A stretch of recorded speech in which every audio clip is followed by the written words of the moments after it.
Le Père spirituel. Un cadeau de Dieu pour t'aider à grandir. Dans la vie, personne ne se forme tout seul. Un enfant a besoin d'un père pour apprendre à marcher, parler et affronter la vie. Eh bien, dans le monde spirituel, c'est pareil. Quand tu nais de nouveau, Dieu place sur ton chemin un père spirituel pour t'aider à grandir dans la foi. Qu'est-ce qu'un père spirituel? Un père spirituel, c'est un homme ou une femme que Dieu utilise pour t'aider à avancer dans ta vie chrétienne. Ce n'est pas forcément celui qui t'a donné la vie naturelle, mais celui que Dieu a choisi pour t'accompagner dans ta vie spirituelle.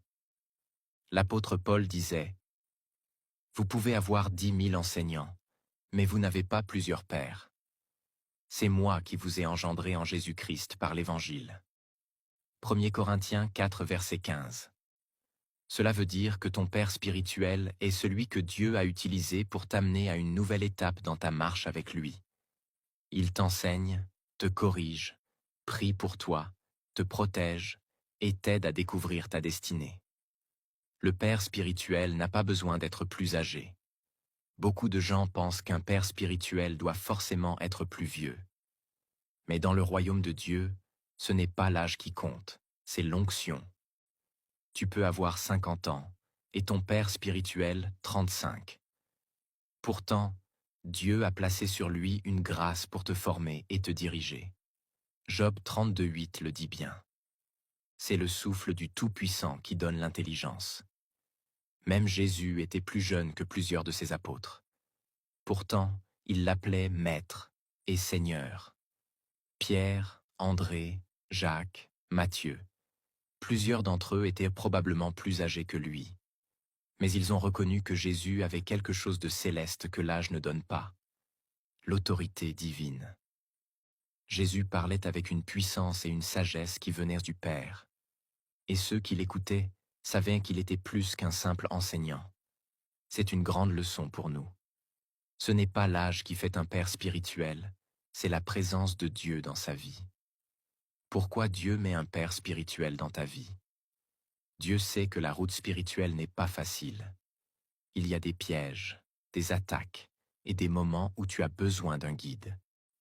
Le père spirituel est là pour t'aider à entendre la voix de Dieu, te corriger quand tu t'égares, prier pour toi quand tu es faible, et te pousser à devenir la personne que Dieu a appelée. Il ne remplace pas Dieu, mais il est un canal que Dieu utilise pour t'aider à grandir. Attention à ne pas rejeter la paternité spirituelle. Beaucoup de croyants disent « Moi je n'ai besoin de personne, j'ai Dieu ». Mais même Jésus, avant de commencer son ministère, a reconnu l'autorité de Jean-Baptiste et s'est fait baptiser par lui. Il voulait montrer qu'il respectait l'ordre spirituel établi par le Père. Refuser la paternité spirituelle, c'est comme un enfant qui refuse les conseils de ses parents. Il finit souvent par se perdre. Comment reconnaître ton vrai père spirituel? Tous ceux qui prêchent ne sont pas forcément tes pères spirituels. Un vrai père spirituel se reconnaît par ses fruits. Il t'enseigne la vérité, pas la manipulation.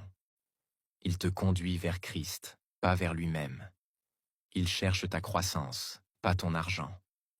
Il t'aime assez pour te dire la vérité, même quand ça dérange.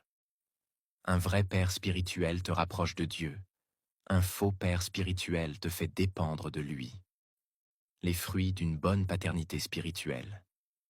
Quand tu reconnais et honores ton père spirituel, tu grandis plus vite, tu comprends mieux la parole, tu deviens stable dans ta foi, et tu expérimentes la grâce qui repose sur sa vie.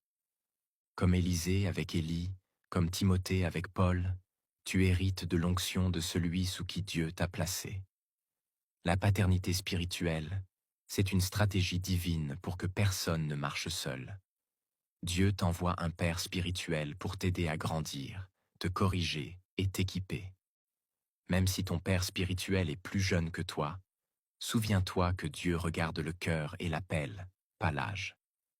Honorer ton père spirituel, c'est honorer Dieu.